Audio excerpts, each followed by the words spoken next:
Good afternoon. We'll call the Alternative Energy Committee, the JCIDA, together into order. And I thought we'd begin by going around the room and do an introduction so everyone's clear, our guests. My name is Paul Warnick. I'm on the IDA board and I'm a chairman of the Alternative Energy Committee, subcommittee.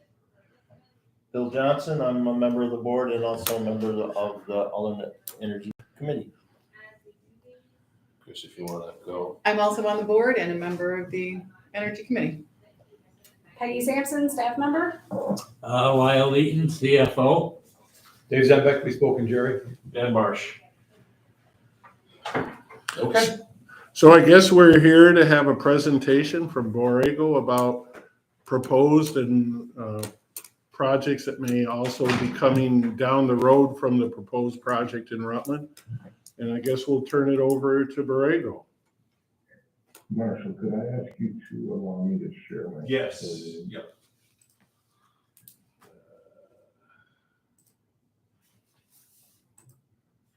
Okay, there you go. Thank you. Okay, so today we are going to talk about our project that we call Rutland Center Solar.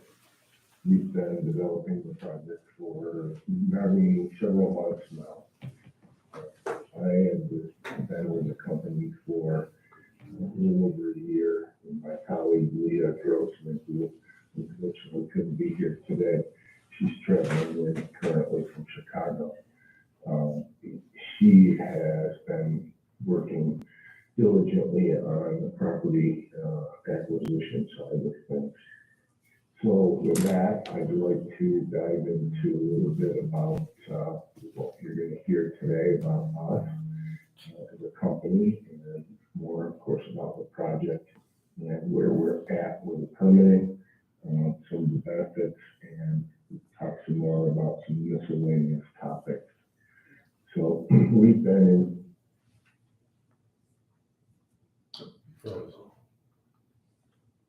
that is ourselves as viable provider of renewable energy, not just in solar, but we've started to move into other asset bases, including wind and standalone storage.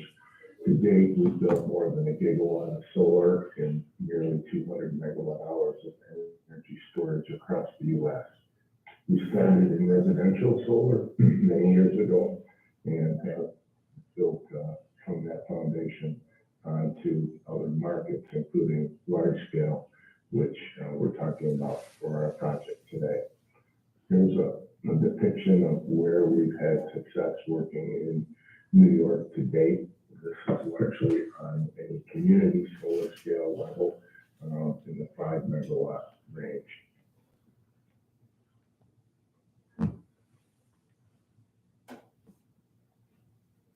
We're located in the towns of Rutland and Watertown, and of course Jefferson County. The project, or the panels, I should say, in Watertown are on the far, I'm not sure if you can see my mouse, on the far left edge of the map is essentially a cutoff between the towns. You can see the line running up and down the page, north and south, if you will. So to the left of that line,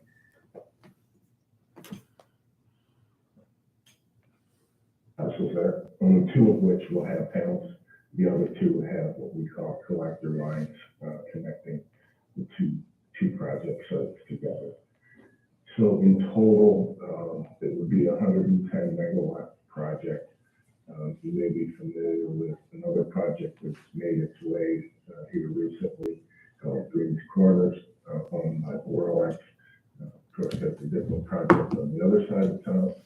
Our project is somewhat similar in size. We will connect, in this case, to the National Grid's existing Middle Road substation, sometimes otherwise known as Copenhagen Wind Substation, that was built for that project and was handed over to National Grid as part of the process. That substation, although it's not called out on the map, is a box. I'm not sure again if you can see my mouse, but in the southern end almost very southern end between the two southernmost panels that are shown in blue. There's a box in the middle of that area, and within that box is the subject substation. So Jerry, all those blue parcels with panels are gonna be connected together and then feed into the National Grid substation? Is that? Yeah, David, that's correct. They would largely be strung together through collector lines, mainly underground, subsurface, connected to a medium voltage station and then into the high voltage station that we just talked about. So yes, that's your question. This would be enough power for about 18,000 households. Would be under a long-term agreement with JCIDA that was recently executed in the last 6 or 8 months. And we now have a commitment to fulfill regarding the output from this project. Here's a better photograph or a depiction diagram of the project substation down here in the bottom. Panels in different farm lots and landowner lots across the two townships, predominantly in the town of Rutland. As far as permitting, we've been working under the New York Office of Renewable Energy Siting program to go through their new process for permitting. I won't belabor the point because I think maybe folks are somewhat familiar with seen this before. It's a replacement of what was Article 10. There's now been new agencies been created, the Office of Renewable Energy Siting, and they are responsible for issuing permits under the 94C program. The purpose of the program is to streamline the coordinated timely review of these projects. It was originally passed into law in 2020, and this is largely part from the governor's goal of turning the state green over the next several years, with 2030 being a target for 70% of the state's requirements for electricity.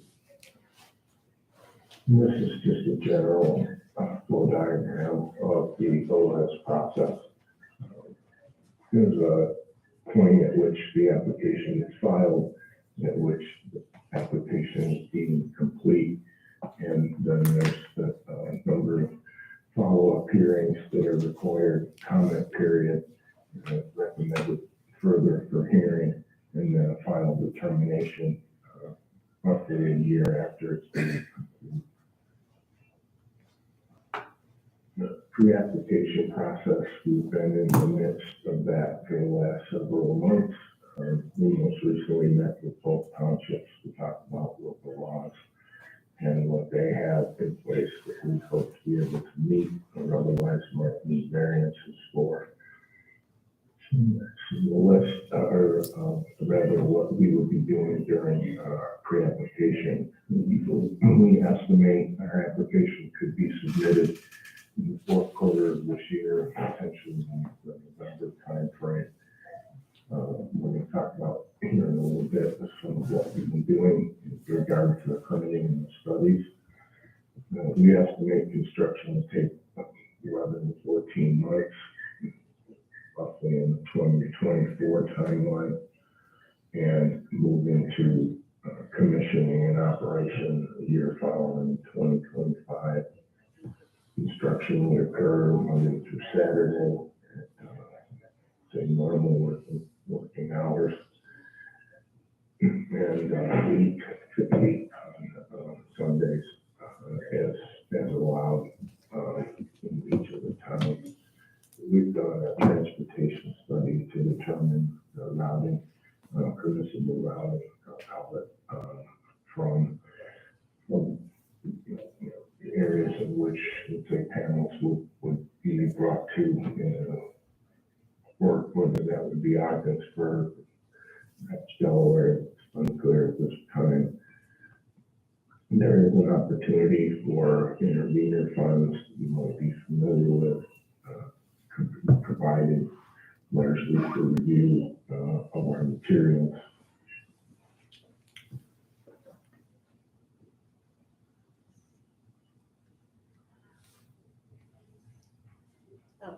Uh-oh.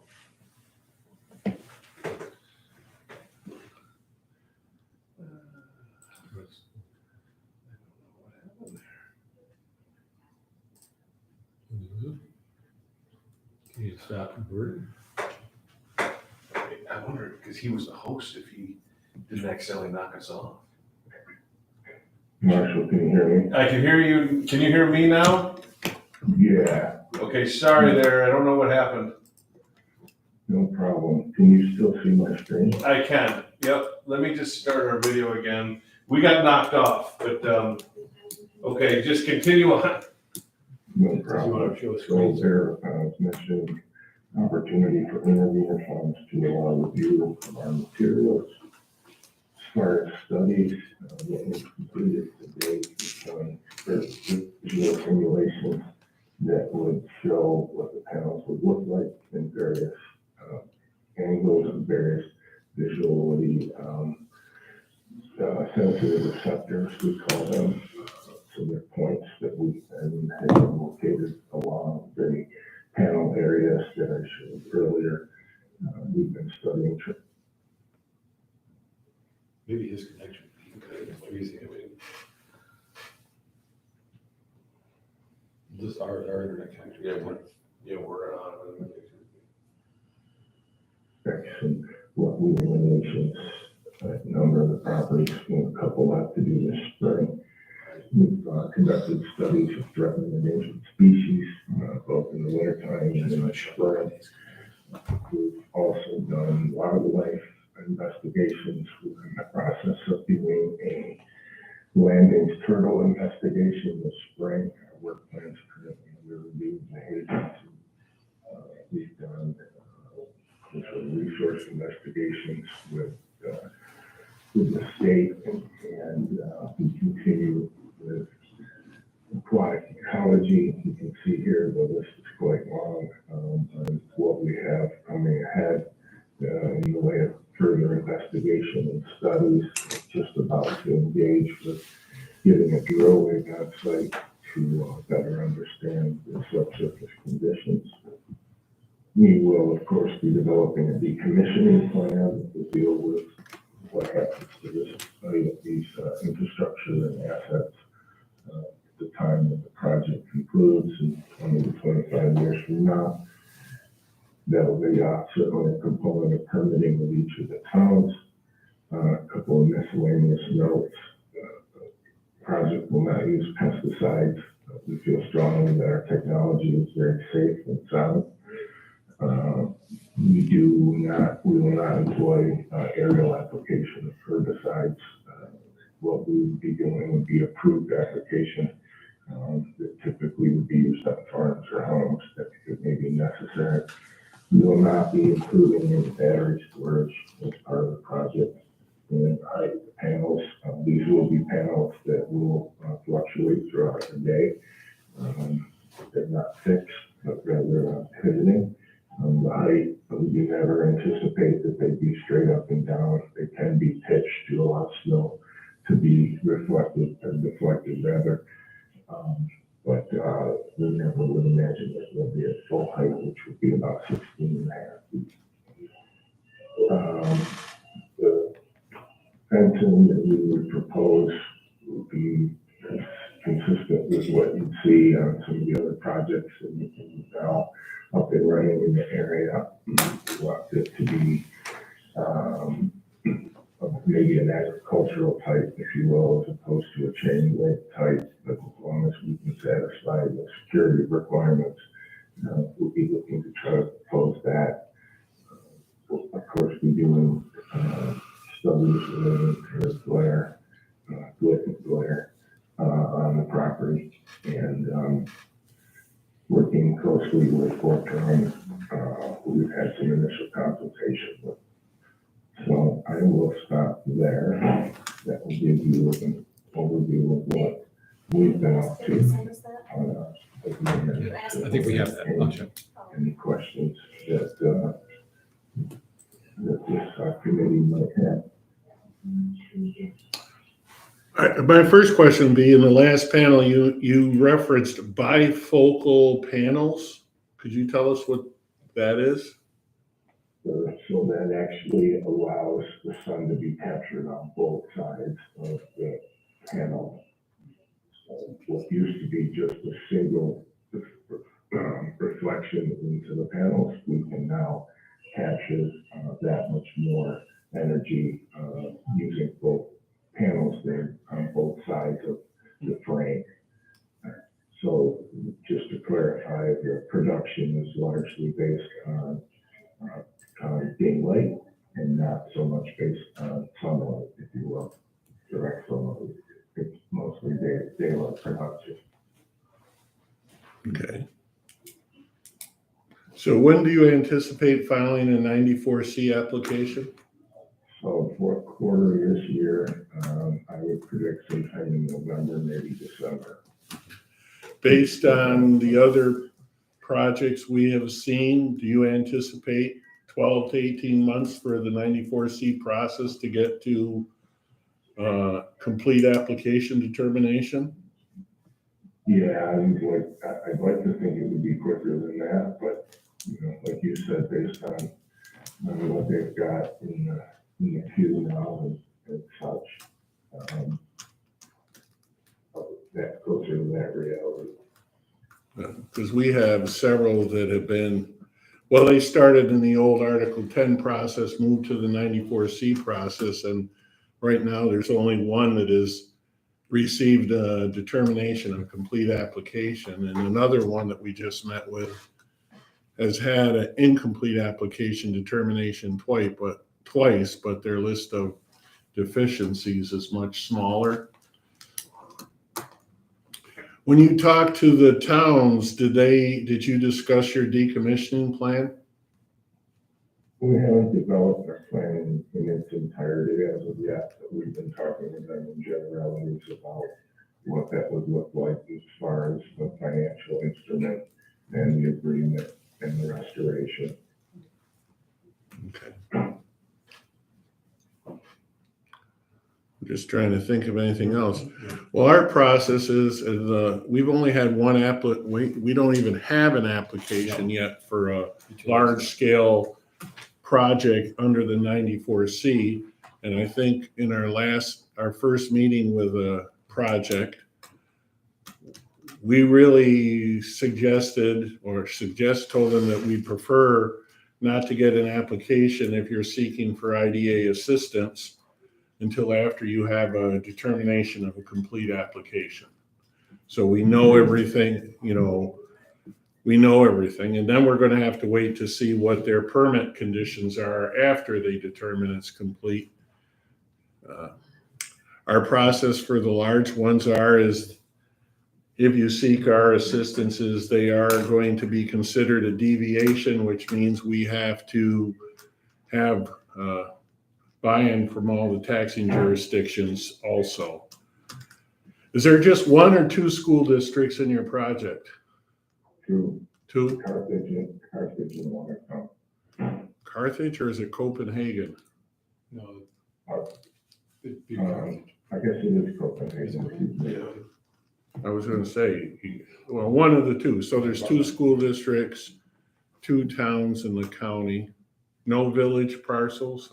Didn't look like it. No, no. Are your collector lines underground or overhead? Underground. Okay. So is there a transmission line? So you're going, is it a long distance to your substation that you're tying into? Well, it's right there. The national grid was right there, right in the middle of our project. Middle Road. The Copenhagen site. So there's not going to be any long-term distribution from the project then, not a long distance distribution to the substation. Correct. Are your leases in place? The leases, yes, all, we have one left that we're have a binding letter of intent that we're attempting to finalize into a lease, but all the other ones are in place. Okay. I guess the only other questions I have is that I heard there were other projects that Borrego may be considering in the county, or is that not on the topic for discussion today? But we do have another project that we're attempting to develop to the north, also with some parcels in Ruffin, some in the village of Black River, and a portion of the project, although not panels, would be in the town of Lorraine. But that project, we haven't advanced. We have filed for an application, but we haven't advanced it yet to this level because we don't have a contract in place like we do for the Ruffin project. When you say a contract in place, that's for NYSERDA incentives like either a strike price or a rec price? And that project would require us to cross under the river, the Black River, so that it's got quite a bit of a challenge to it that we may not be able to overcome. Okay. Jerry, typically right now, the community scale product we've been doing, we've been charged, the pilot has been $5,500 per megawatt with a 2% annual escalator, and then we invert that payment schedule. Once we calculate payments, we invert it. And I think we haven't decided yet what we're doing utility scale, but I think we're thinking something along the same lines at this point, right? Well, I don't think we can make that judgment until we have our first project that makes it to the point where we're actually discussing it. Because each project are going to have different concern levels by communities. Yeah. And we don't know how the county is going to react or the school district and towns. I'm going to be honest with you. We have, with large pilots, had to have significant discussions with schools because of the New York State Tax Cap Act. The schools you're going to find have serious concerns about what happens when the pilot ends and their impacts on their tax levy and the tax cap calculation. And I believe the state has failed to take that into consideration as they've been pushing these forward, whether it's real property tax law 487 or whether it's an IDA pilot. The school districts have significant concerns about the tax cap and the ending of a pilot. So just be aware that when you deal with schools, they're going to most likely have a different set of concerns. The other issue I think we mentioned to you that we're dealing with is the county level anyways. The county's policy currently is they're willing to participate in a pilot involving the town and the school district. But right now their policy is anything over 25 megawatts that the county expects to receive the equivalent of full taxations under any pilot. So. Like we haven't negotiated any of these yet. Right. Whether or not there's a change in policies from any of the jurisdictions, we're not sure yet. I mean, you're going from something that might take a 25 acres for a community solar to 30 acres to something that's eating up 1,600 to 1,000 acres for one of these large scale ones. So the concerns tend to be exponential to the size of the project. So, you know, this agency has a very pro-agriculture history, and it's continuing. You know, we're going to be concerned about the impacts on agriculture, but you got to deal with the Department of Agriculture at New York State anyhow. So, you know, the quality of the soils, I'm not sure what the quality of the soils are in this project. The first project we reviewed, it's in less desirable agricultural lands, or less productive, I should say. So those are all things that are going to play into this. And one last thing that I have is, you know, there's lots of talks. I know you have to do the intervenor funding. I know that the state's going to require you to put money into, what is it, $500 a megawatt a year for 10 years into a homeowner energy reduction act or something. I think that's part of the if there's going to be any discussions of host community agreements, you know, they have to be done with all the taxing jurisdictions involved. Not saying we wouldn't support them, But we don't want to have unilateral deals out with just one town that everybody's not aware of. I mean, if everyone signs off on a host community agreement, I think we would support it. But we had a problem before where there was a unilateral negotiation on the side that everyone was caught off guard with, so. I mean, not saying you don't have those discussions, but just be aware that we'd like them to be, we want to have everybody involved in this, in the negotiations at that time, so everyone's aware of what everyone's getting. So. Understood. But as I noted, we're quite early in the process of our project, and at least make you aware of what we're up to. Yeah, there's no doubt we've got a few years' time horizon ahead of us before we really get into where we are with the rest, let's say. Now, is the documents you showed us today available online on your website? Yeah, yes, we do have a project website up and running. I think, did you send that You handout sent it to to us? us, Yeah, so we have that handout. We have that. I think before. I can send that around. Yeah, copy paste, she has a copy for the meeting. Gotcha. I have no questions. Chris? I do not have any questions. Jerry, do you have any questions for us? No, I really don't. I will tell you that we briefed the county administrator yesterday. We attended a meeting with the town, Watertown, for law consultation, so he's not familiar. Okay. But, no, I don't think I do, Dave. All right. Thank you very much for your time today. Well, thank you as well. Thank you. Have a good one. Okay, bye now.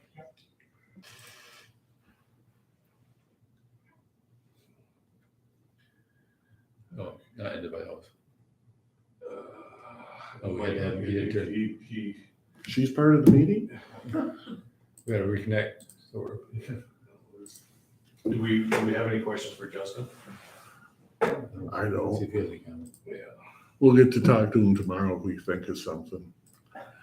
I'm just gonna point out, you remember the Luray issue where we did a pilot and the last minute Luray cut their own deal? Yeah. That was Jennifer Dindal Neff that was a pusher for that. She now serves on the Rutland board. She moved out of Luray and Rutland, so. You know, it's good to have. Wait, say it again, Yeah, wait, say it again it's- about Jen, it's say it ensuring. again. She wasn't part of that then, right? She was on the Luray board at that time. Oh, she's on Rutland now. She's on the Rutland Town Board.